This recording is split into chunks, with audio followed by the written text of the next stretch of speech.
সবাইকে আসসালামু আলাইকুম। আশা করি সবাই ভালো আছেন।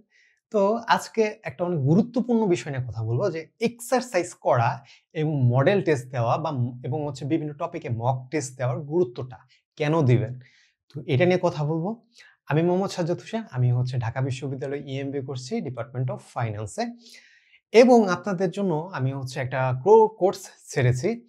যেটা আপনাদের সকল বিষয় নিয়ে পড়ানো হবে এবং আমার একটা মডেল টেস্ট কেন্দ্রিকও আপনার আছে। তো এটার যদি আপনি ডিটেইলস জানতে চান আমার Facebook লিংক দেয়া আছে নিচে এবং WhatsApp ও নাম্বার দেয়া আছে। আপনারা যেয়ে যোগাযোগ করতে পারেন। তো আপনাদের মক টেস্ট বা আমি এই যে কথাগুলো বলছি আপনার যে আমার কোর্সেই ভর্তি হবে ব্যাপারটা এরকম না। আপনারা বাসায় ওগুলো প্র্যাকটিস করতে পারেন।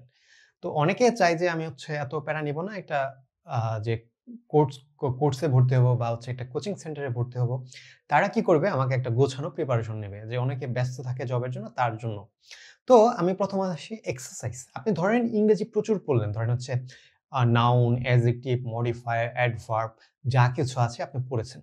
এবং আপনি ধরেন TOEFL এর যতগুলো নিয়ম আছে সবগুলো শেষ করে দিয়েছেন। কিন্তু আপনি এক্সারসাইজ ১ টা ২ টা করেছেন, বেশি করেন নাই।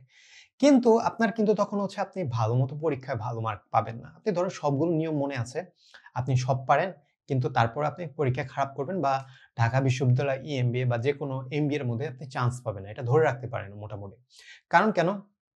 এক্সারসাইজ আপনি যখন করছেন, আপনি ধরেন পরীক্ষার মধ্যে পরীক্ষার আগে আপনি ধরেন ইংরেজির মধ্যে ১০০ বা ২০০ নিয়ম পড়েছেন।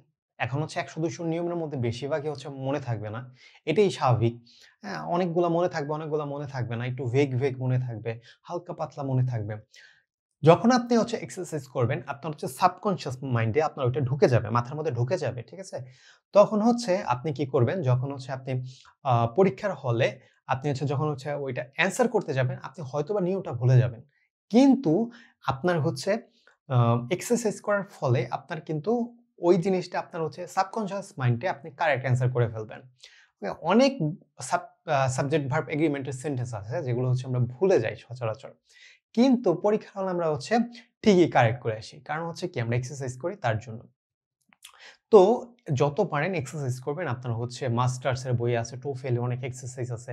আপনার বিভিন্ন আপনার ওয়েবসাইট আছে এগুলোর মধ্যে আপনি করতে পারেন। তো আপনি যদি এরকম ওয়েবসাইট না পান আমার পেজে নক দিতে পারেন। আমি আপনাদের দিয়ে দিতে পারি। আচ্ছা।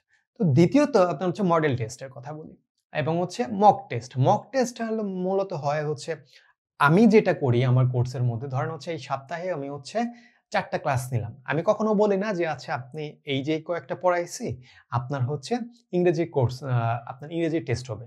আমি বলি যেকোনো সময় যেকোনো টেস্ট হতে পারে। তার জন্য আপনি প্রিপেয়ার থাকবেন। মানে মক টেস্ট মানে কি? আপনি যেকোনো সময় হতে পারে এবং যেকোনো টপিকে হতে পারে। যখন আপনি মক টেস্ট দিচ্ছেন, তখন আপনি প্রিপেয়ার থাকছেন আগে থেকেই।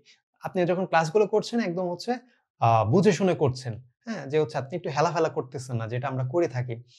তখন আপনি যখন মক টেস্ট দিচ্ছেন, আপনি আপনার বুদ্ধিমত্তা যাচাই করতে পারতেছেন। হ্যাঁ? দ্বিতীয়ত আসি মডেল টেস্ট। মডেল টেস্ট দিলে কি হয়? যে আপনার টাইম ম্যানেজমেন্ট হয়। যখন ৩ টা, ৪ টা, ৫ টা আপনি মডেল টেস্ট দিবেন তখন দেখবেন আপনার যে মেধাটা যাচাই হচ্ছে এবং আপনার টাইম। আপনার পরীক্ষা যে ইএমবি এর পরীক্ষা বা যেই কম্পিটিটিভ এক্সাম গুলো, এগুলো যে আপনি কতটুকু পারেন, এটার থেকে গুরুত্বপূর্ণ আপনি কত এফিসিয়েন্টলি আপনি পরীক্ষাটা দিতে পারছেন। ধরেন আপনি আ ম্যাথের মধ্যে গেলেন, ম্যাথে ১৫ মার্ক।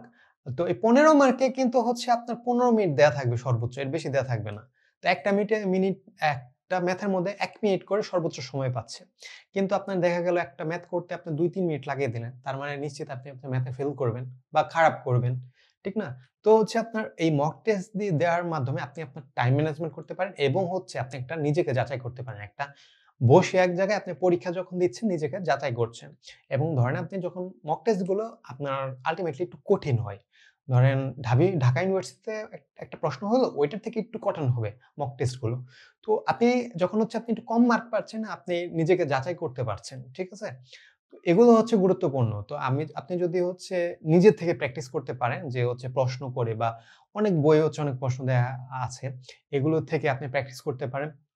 এবং আপনি চাইলে আমার কোর্সেও ভর্তি হতে পারেন। কিন্তু যেই কোর্সে ভর্তি হন বা না হন নিজে প্র্যাকটিস করেন, এগুলো অবশ্যই করবেন চান্স পাওয়ার জন্য আপনি। ধন্যবাদ সবাইকে। আরো ভিডিওর জন্য আমার চ্যানেলটি অবশ্যই সাবস্ক্রাইব করে রাখবেন এবং কোর্সে ভর্তি হতে চাইলে অবশ্যই আমার সাথে যোগাযোগ